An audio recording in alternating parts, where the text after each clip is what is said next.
사실 전 그 말씀 드리고 싶어요.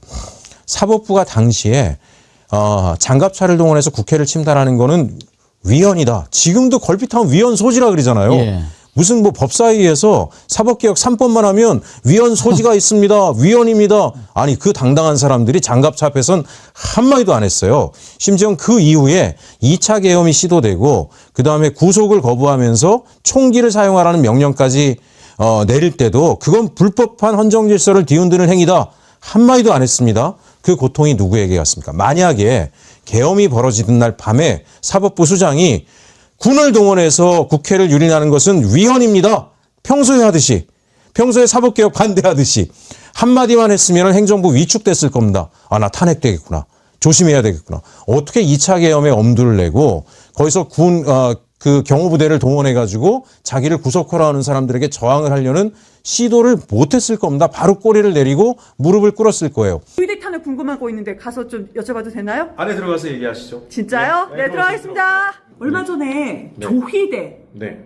대법원장. 네. 전 조희대 대법원장이 너무 안 좋아요. 네. 탄핵됐으면 좋겠다라는 생각인데 공청회를 여셨어요? 어떤 예, 내용이었나요? 탄핵 공청회 했고요.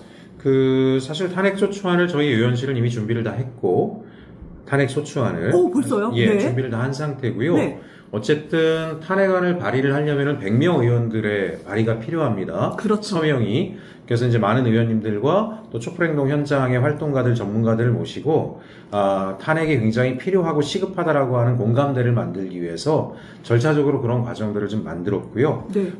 현재는 저 혼자 발의하는 것은 힘을 받지 못할 수 있기 때문에 또 여러 가지 취지상 범 여권이 같이 하는 게 좋겠다라고 생각을 해서 네. 민주당에도 제안을 했고 조국혁신당에도 제안을 해서 3인까지 공동 대표 발의를 할 수 있습니다. 누가 받으신다고 했죠? 그러니까 저는 이제 지금 민주당에서는 민영배 의원님하고 상의를 하고 있고요. 네. 조국혁신당에는 이제 당 차원의 요청을 했습니다.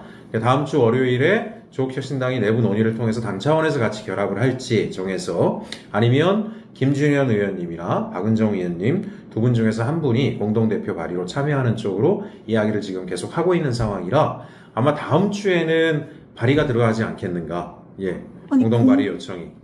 다음 주에 들어가면은 예. 그러면은 탄핵 소추안은 발의는 발의대로 하는 거고 네. 이 공청회는 계속 뭐 또 진행이 되는 건가요? 이제 공동 발의 요청이 되는 거죠. 100명이 서명해야 발의가 공식화되는 거니까. 그렇죠. 통상적인 법안은 10명이면 되지만 이 탄핵안 같은 경우에는 100명이 서명을 해야 돼요. 그렇죠. 그러니까 이제 주요 민주당이나 정당들이 사실은 당론으로 결정하기 전에는 100명을 모으기가 쉽지는 않습니다. 개별적으로 제가 지금 생각할 때는 한 30명 정도는 충분히 서명을 할 것 같은데, 근데 이제 어쨌든 당론으로 결정이 날 때까지 마냥 기다릴 수는 없잖아요. 그렇죠. 그러니까 우선은 공동 발의 요청을 하고 정식 절차를 시작을 하고 그렇게 되면 토론회도 열리고 계속 뭐 여기저기서 설명해 달라 그리고 하지 않겠습니까? 네네. 그런 과정에서 많은 의원들이 붙어서 같이 함께 해서 100명의 근사치에 다가와지면 지금 현재 민주당에서는 조희대 사퇴 촉구를 하고 있지 않습니까? 정치적인 메시지인 그렇죠. 것 같아요. 예, 근데 사퇴를 할 가능성은 없어 보이기도 하고 제가 볼 때도 없어 그렇게 보입니다. 책임 있는 사람이면 진지게 했을 거라고 생각을 합니다. 그렇게 뻔뻔한 얘기 안 했겠죠? 맞습니다. 그래서 이제 그런 상황이 됐을 경우에 어느 시점에서는 굉장히 강력한 힘으로 이 탄핵안이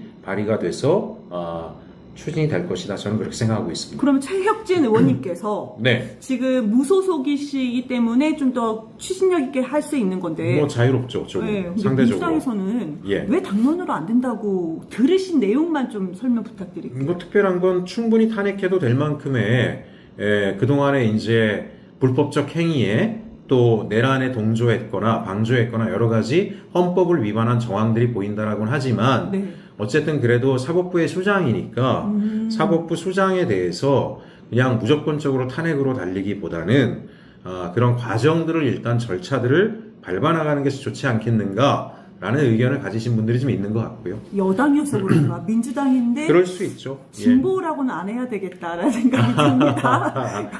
이제 큰 정당이니까 스펙트럼이 다양하죠. 민주당 네. 안에는 굉장히 뭐 진보적인 분들도 있고 네네. 또 한편으로는 좀 중도 보수적인 성향으로 네.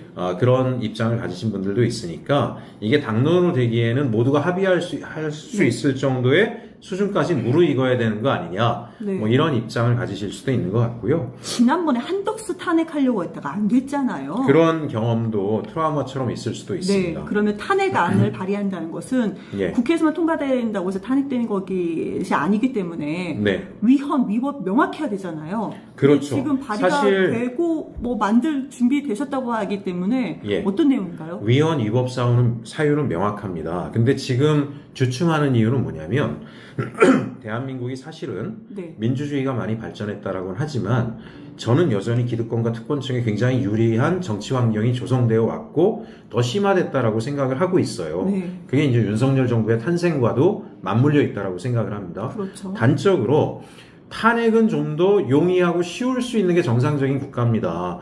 고위공직자가 국민을 배반하거나 법률을 배반하면 마땅히 탄핵돼야 하지만 역사적으로 탄핵이 실질적으로 이루어진 케이스는 극히 없어요. 그렇죠. 윤석열은 내란해서 탄핵되고 맞습니다. 박근혜도 두 건밖에 없을걸요, 그렇죠. 아마? 네. 그 외에는 탄핵된 케이스가 없었어요. 네. 이 얘기는 뭐냐면 고위공직사회는 사실은 그 정도 위치에 가면 서로 다 연결이 돼 있고 그래서 일반 서민들이 만약에 중대범죄를 했다라 그러면은 뭐 누가 봐주겠습니까? 근데 고위층에 있는 사람들은 서로 봐주는 힘들이 굉장히 크게 작동을 하고 있어서 네.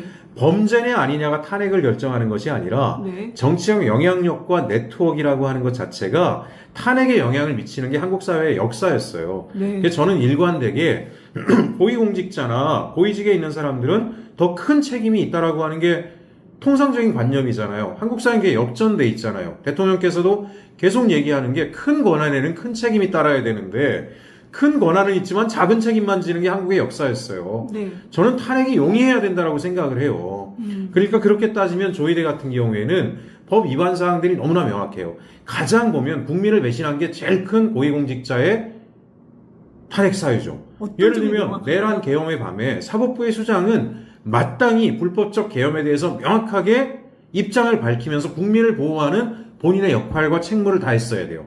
그게 위헌, 위법 어느 딱 정확한 조항이 있나요? 헌법 질서가 무너지는데 헌법 질서를 지켜야 될 수장이 네. 대통령도 뭐합니까? 헌법을 통해서 국민을 보호하고 헌법 질서를 지키겠다라고 선언하지 않습니까? 네. 윤석열의 가장 큰 죄도 헌법의 위반이죠. 네. 조희대 대법원장이 가장 이야기 많이 하는 것은 네. 헌법이 부여하는 삼권 분립의 원칙을 훼손해서는 안 된다라고 이야기를 합니다. 네. 삼권 분립의 상호 견제 원칙은 뭐예요? 이 행정부, 입법부, 사법부 중 어느 누군가가 네. 헌법 질서를 위반할 때 강력하게 견제한다라는 것, 그걸 통해서 국민 주권을 보호한다는 게 핵심이죠. 그러면 장갑차를 몰고 입법부를 밀고 들어오는 상황이 되면 네. 사법부의 수장은 당장 입장을 표명하고 네. 이것에 대해서 문제제기를 했어야 돼요. 국민을 배반했어요. 그날 밤에. 심지어 계엄 이후에 대책회의까지 준비하는 정황들까지 언론에 보도가 됐잖아요. 네. 이것은 굉장히 큰 문제이고요. 구체적으로 들어가게 되면 네. 그 이후에 대통령 선거를 앞두고 파기환송 과정에서 위법적 소지들을 여러 가지를 했죠.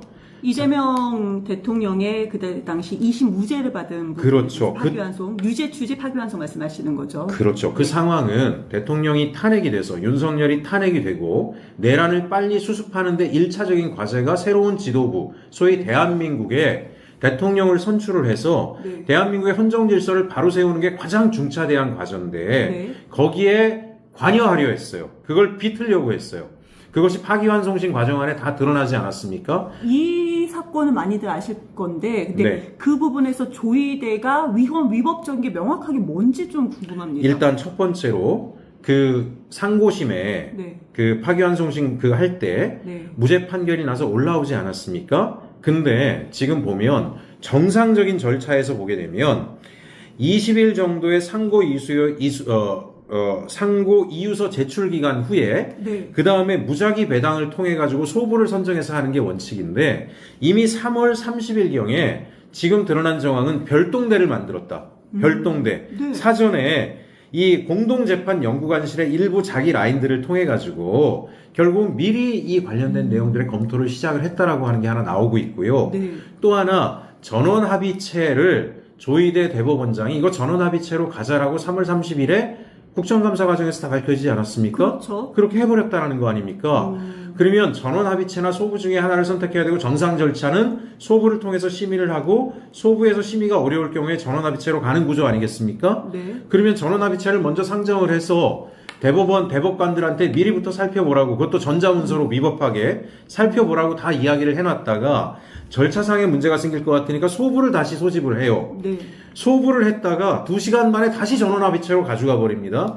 이거 자체도 불법적인 거고 이 문제를 왜 이렇게 했는가 대선 개입을 하려고 했다는 거 외에는 도저히 설명이 되지가 않아요. 그럼 본인 스스로가 상권 분립을 이때부터 위배를 한 것이고요. 네. 또 하나 이 문제가 있습니다. 대법원은 법률심이 아니라 법률심을 해야 됩니다. 대법원. 사실심이 아니라 이게 네. 무슨 얘기냐면 이게 사람들이 조의대 탄핵에 대해서 막 이렇게 어려워하고 하는 이유 중에 하나가 이게 법꾸라지들이 어려운 법률 용어를 쓰잖아요. 어렵습니다. 저게 위법인지 뭔지 알기 어려워요. 방금 전에도 전원합의체다, 소부다, 네. 전원합의체다, 파기환송이다, 그렇죠. 법률심이다, 사실심이다 이런 얘기를 하잖아요. 네. 무슨 얘기냐면 1심 판결과 2심 판결이 내서 대법원에 왔을 때는요. 사실심은 뭐냐면 이 사람의 죄를 따진 구체적으로 죄를 저지른 정황이 있잖아요. 네. 이 판결이 적당했느냐는 대법원이 보는 게 아니에요. 2심에서는 증인을 불러가지고 듣고 검찰의 반대 논리도 듣고 판사가 그걸 다 종합적으로 판단해서 법률에 근거해서 무죄 판결을 내렸잖아요. 대법원은 그 증인들을 다 불러 모아서 이야기를 듣는 게 아니잖아요. 대법원은 2심이 적법한 법률에 의한 판결인지를 보는 거지 거기서 인용했던 증거나 이런 것들이 사실이냐 아니냐, 사실에 부합하냐 아니냐, 이걸 따지는 것이 아니에요. 근데 사실심을 해버렸어요. 나중에 판결문을 보게 되면. 사실심을 하는 경우는 형사법이 예외적으로 10년 이상의 중형, 살인, 이런 경우에 아주 중대범죄의 경우에 예외적으로 사실심을 대법원도 예외적으로 하긴 합니다.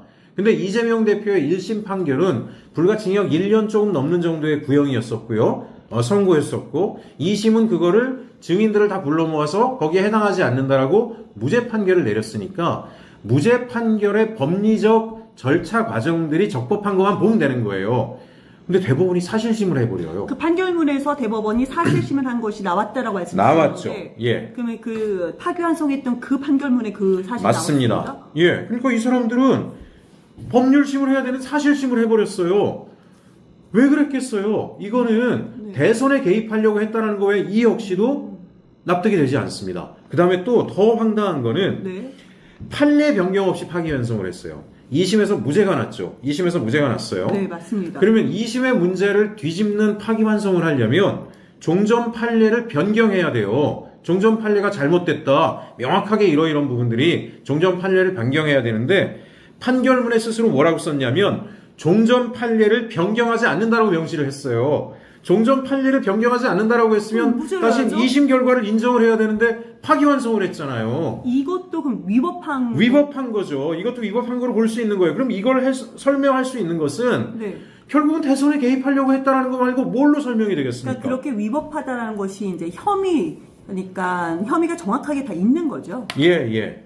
그래서 사실은 당시 이런 일이 벌어졌을 때 결국 조이대 스스로가 그때 내란 때 헌법을 수호하기 위한 자기의 책무, 네. 대법원장은 사법부의 수장이에요. 사법부의 수장이 행정부가 위법하게 부당하게 군권을 동원해가지고 입법권을 침해하고 계엄과 내란을 저질렀을 때는 사법부 목숨 걸고 나와서 국민을 지켰어야 돼요. 입 다물고 거기에 동조하고 방조하고 이랬던 거잖아요. 그랬던 사람 그때 구속 수사를 했어야 될 사람이에요. 그래서 왜 그랬는지 실제로 이 사람이 거기에 어디까지 동조한 것인지 이런 것들을 다 조사를 해서 법적 책임을 져야 되는데 사법부의 수장이라는 이름으로 그때 슉 넘어갔죠. 그 이후에 대법 파기환송심을 통해서 대선에 개입하려고 했고 내란의 조기 수습을 방해하려고 했어요. 네. 심지어 이후에 지기현 재판부 이거는 이런 사안에 대하면 너무나 지엽적인 문제예요. 그래서 국가적인 위기 상황에서 헌법이 훼손되는 상황에 헌법 질서를 존중하려고 하지도 않았을 뿐만이 아니라 헌법을 위배하는 세력에 대해서 사법부 수장으로서의 법적 의무와 책임을 하지도 않았고 심지어 파기환송심을 통해서 내란 척결을 통해서 국가를 바로 세우려는 국민의 정상적인 대통령 선거 행위 자체를 무력화하려고 했던 것들까지 종합적으로 하게 되면 10번 이상 탄핵해도 무관한 사람입니다. 조희대 탄핵 사유에 대해서 한 4-5가지 조목조목 말씀 주셨는데 네. 제가 추가로 조희대 그때 대법원장에서 그러니까 이재명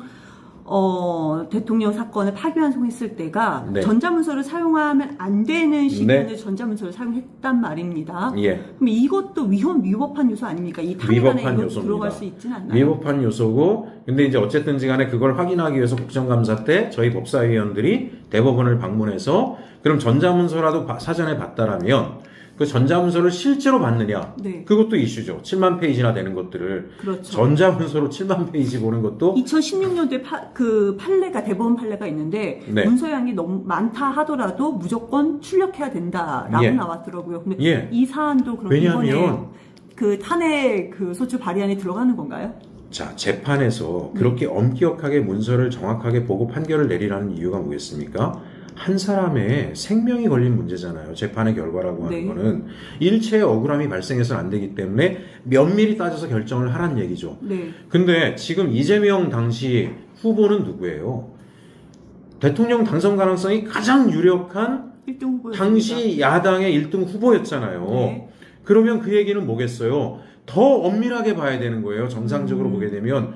왜냐하면 국민이 대한민국의 주권자를 대변하는 대통령으로 뽑을 사람인데 이 사람이 1심에서 유죄가 나왔어요. 네. 2심 재판부는 무죄라고 판결을 내렸어요. 그렇습니다. 그러면 이게 진짜 유죄인지 무죄인지 적법한지를 보려고 하면 얼마나 엄밀하게 봐야 되겠어요. 네. 이건 국가의 명운이 걸릴 수 있는 문제고 만약에 억울하게 이재명 대표를 이 사람들이 유죄해버리게 되면 국민들이 가만히 있겠습니까? 봉기하겠죠. 대한민국은 극도의 준내전 상태에 빠질 수도 있는 엄청난 일이에요. 그렇습니다. 그거를 방지할 수 있는 유일한 게 뭐겠어요? 사법부가 공정과 정의, 엄밀함을 실현하는 거겠죠. 그러면 예. 조희대 탄핵 소추안이 다음 예. 주에 발의되는 건 맞나요? 다음 주에는 공발 요청에 들어갈 겁니다. 그럼 발의는 네. 어떻게 예상하고 계세요? 발의는 이렇게 됩니다. 누군가가 대표 발의를 해요. 네. 대표 발의를 하면 거기에 동의하는 의원들이 서명을 해요. 100명 예. 이상. 그러니까 다른 법은 10명이 하면 되니까 금방 하겠지만 그렇습니다. 이건 100명이 해야 되니까 발의 요청은 다음 주에 바로 들어가겠죠. 대표 발의는. 네. 그 다음에 이게 공식적으로 발의가 성립이 되려면 100명의 서명을 받아야 되니까 이거는 이제 시간이 좀 걸릴 텐데 네. 공청회를 그럼 계속 열겠네요. 뭐 공청회가 됐건 토론회가 됐건 다양한 방식의 기자회견이 됐건 네. 의원들을 독려하는 행동들이 뒤따를 겁니다. 그 중심에서 열심히 좀 그럼요. 앞장서서 당연히. 해주실 건가요? 예, 당연히. 조희대 탄핵 꼭 좀 해주세요. 예, 그리고 저는 네. 민주당 의원님들도 사실은 지금 조희대 사퇴를 요구하고 있잖아요. 그건 이제 정치적인 메시지가 그렇죠. 아닌가 하는 정치적인 생각이 메시지지만 듭니다. 네. 어찌 보면 탄핵안이라고 하는 것들은 그 메시지에 굉장히 강력한 힘이 될 수가 있고요. 네. 또 하나 그 이후로도 다양하게 조희대가 지금 하고 있는 행태들이요. 예를 들면 사법 3권의 통과에 대해서 계속 반대 의견을 표명하고 집단적인 저항들을 했습니다. 법원장들 전국 모아가지고 회의도 네. 하면서 입법권의 침해죠. 이 사람들이 놓치고 있는 게 있어요. 입법권의 침해도 이것도 위헌 사항입니까? 제가요. 네. 전 정치학을 전공한 사람이죠. 네. 상권 분립이 원래 이권 분립 시작했다가 얘네들이 결탁할 여지가 있으니까 상권 분립이 됐어요. 네네. 정확히 얘기하면 저는 대통령의 말씀이 예전에 맞습니다. 국민이 주권자죠. 네. 주권자 국민이 헌법을 만들죠. 헌법은 주권자 국민도 국민투표를 통해서 결정하잖아요. 네. 헌법은 국민이 만드는 거예요. 네. 그죠? 그러면 국민을 배반하는 게 헌법의 배반입니다. 그럼 국민은 이 3권의 권력자들을 뭘로 감시합니까? 국민이 직접 선출하는 거는 입법부예요. 그래서 입법부는 법을 만드는 권한을 준 거예요. 국민이 뽑은 사람들이기 때문에. 네. 그리고 이 사람들이 1차적으로 하는 게 뭐예요? 행정부인 정부를 감시합니다. 입법부가. 사법부도 견제하고 감시합니다. 그러면 행정부는 보세요. 국회의원은 4년마다 국민에게 심판을 받죠. 주권자는 국민입니다. 얘네들이 지금 굉장히 궤변을 늘어놓고 있는 게 국민이 주인이에요, 나라는. 그 국민이 국회의원을 선택할 권리가 있고 잘못하면 저희는 어떻게 돼요? 범죄를 하면 사법부의 견제를 받고 제대로 일을 안 하면 국민에게 판결을 받죠. 저희는 그래서 그걸 가지고 뭘 해요? 국민을 위해서 일한다는 행정부가 권력을 남용하는 걸 견제를 합니다. 사법부는 아무의 견제도 받지 않는 걸 사법부의 독립이라고 이야기해요. 만만의 말씀 천만 말도 안 되는 얘기를 하고 있는 겁니다. 네. 사법부는 뭘 지키는 거예요? 국민이 선출한 국회의원 입법부가 국민의 동의를 받아서 만든 법안이 있죠. 그 법을 준수하는 역할을 하는 게 사법부입니다. 법이 지켜지는지를. 그러면 지난번에 사법 3법이라고 하는 것이 국민들이 사법부를 믿지 못하게 해서 사법부를 개혁하라. 그걸 개혁하기 위해서 사법 3법이 됐잖아요. 네. 거기에 반대 의견을 해요? 그게 상권분립 침해입니다. 국민에 대한 배반입니다. 또 하나, 대법관 4명의 후보 중에서 추천을 안 하고 계속 시간 끌고 있죠. 그게 이제 헌법 104조. 예. 네, 위헌이죠. 그런 법의 위반을 떠나서 이건 또 뭐가 되냐면 임명을 통해서 그 대통령의 임명권을 제약하는 거잖아요. 대통령의 정상적인 행정권을 지금 제약하고 있는 거예요. 그래서 헌법 위반이고 상권 분립을 지금 대한민국에서 다 위반하고 있는 유일한 한 사람 조의됩니다. 정치적 메시지보다 이 탄핵안이 국회에서 통과가 돼서 나갔을 때 예. 기각되지 않도록 꼭 예. 부탁드리겠습니다. 그리고 제가 지금까지 기각이 자주 됐기 때문에 위축이 됐죠. 많이 위축됩니다. 예, 헌법재판소에 이야기하는 것은 네. 법령에 국민을 배반한 고위공직자, 범법행위를 한 고위공직자는 탄핵할 수 있다라고 돼 있는데 왜 헌법재판관은 자꾸 헌법재판관이 정무적인 판단을 합니까? 보세요. 탄핵을 안 할 때도 보면요. 범죄를 안 했다라고 정의하진 않아요. 네. 범죄는 인정을 합니다. 탄핵의 정무적인 내용들을 담습니다. 소위 정치적인 이것이 가져올 혼란이라든가 뭐 이런 얘기를 해요. 헌법재판관은 정치 집단이 아니잖아요. 헌법기관이에요. 법률을 위반했으면 탄핵을 해야 되는 겁니다. 예? 언제부터 도대체 이 우리나라의 사법부가 범죄자에 대해서 여러 국민적 정서를 고려해서 고려받는 두 집단 딱 있죠. 고위 권력자, 재벌기업 이 사람들만 법에서 예외 조항을 받죠. 대한민국 경제에 미칠 영향을 고려해서 감형한다. 예? 대한민국의 정치적인 것들을 고려해서 감형한다. 이게 말이 됩니까? 이번에 헌법재판관들이 만만치 않다는 얘기가 많습니다. 예. 국회에서 좀 조목조목 꼼꼼하게 구체적으로 준비해 주시기 바랍니다. 저는 헌법재판관은요. 끌어안고 포용해야 되는 거는 벼랑 끝에 몰린 서민들이 생존권 때문에 저지른 민생범죄 있죠. 이거는 관용해야 되는 거예요. 누릴 걸 다 누리고 권력을 다 가진 놈들이 범죄한 거에 대해서는 용서를 해서는 안 되는 거예요. 우리가 알다시피 핀란드란 나라 이야기를 대통령께서도 핀란드를 지목하지 않았지만 이야기하셨습니다. 고위공직자나 재벌인 사람이 교통과속답지하면 어마어마한 돈을 물리죠. 네, 맞습니다. 이미 충분히 법도 알 만한 지적인 능력도 되고 살아가는데 아무 지장이 없을 만큼 권력과 돈을 가진 자가 법을 위반했기 때문에 중형을 때리는 거예요. 네, 맞습니다. 누구를 봐줍니까? 생선 장사하는 사람이 납품 시간 마치느라고 마지못해 과속했다? 감경해주지 않습니까? 다음부터는 위험하니까 하지 마세요. 주의 경고 주고 반복되면 하더라도 그게 정상적인 법이에요. 대한민국 법이 거꾸로 됐잖아요. 초코파이 하나 가지고 기소하는 놈들이 어떻게 불법을 한 고위공직자들을 갖다가 정무적 판단을 해서 기각을 합니까? 저는 헌법재판관님들한테 꼭 부탁드리고 싶은 게요. 나라의 기강을 바로 세우려면 고위공직자 범죄에 대해서 단호해야 됩니다. 민주당과 조국혁신당, 무소속 최혁진 의원 등 범여권 의원들이 조희대 대법원장 탄핵 소추안 초안을 공개했습니다. 존경하는 국민 여러분, 지금 대한민국 사법부는 전례 없는 재판 속도와 절차 위반, 권한 범위 일탈과 정치적 중립 훼손 의혹으로 그 신뢰가 심각하게 흔들리고 있습니다.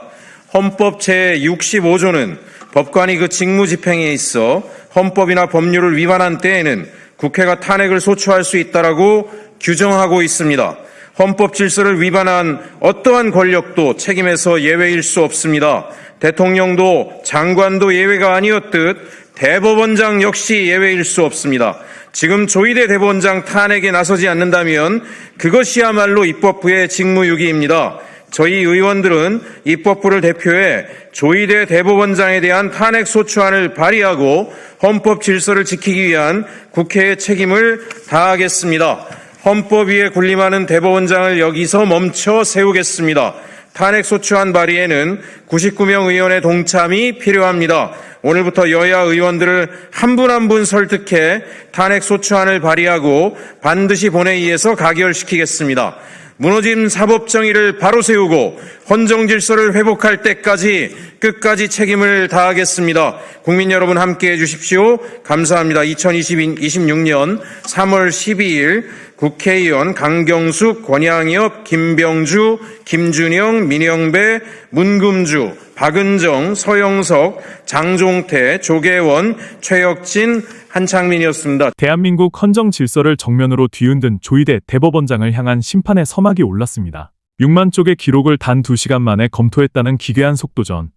이게 정상적인 사법부의 모습이라 확신하시나요? 조희대 탄핵을 위해 불철주야 발로 뛰며 탄핵 소추안 발의를 위해 애쓴 최혁진 의원의 경의를 표합니다. 오늘 비로소 야권 의원 112명이 결집해 탄핵 소추안을 발의하며 사법 쿠데타를 멈춰 세우겠다고 선언하고야 말았습니다. 무너진 정의를 바로 세울 마지막 기회임을 증명해야 합니다. 이 영상에 공감하셨다면 구독과 좋아요 정중히 부탁드립니다.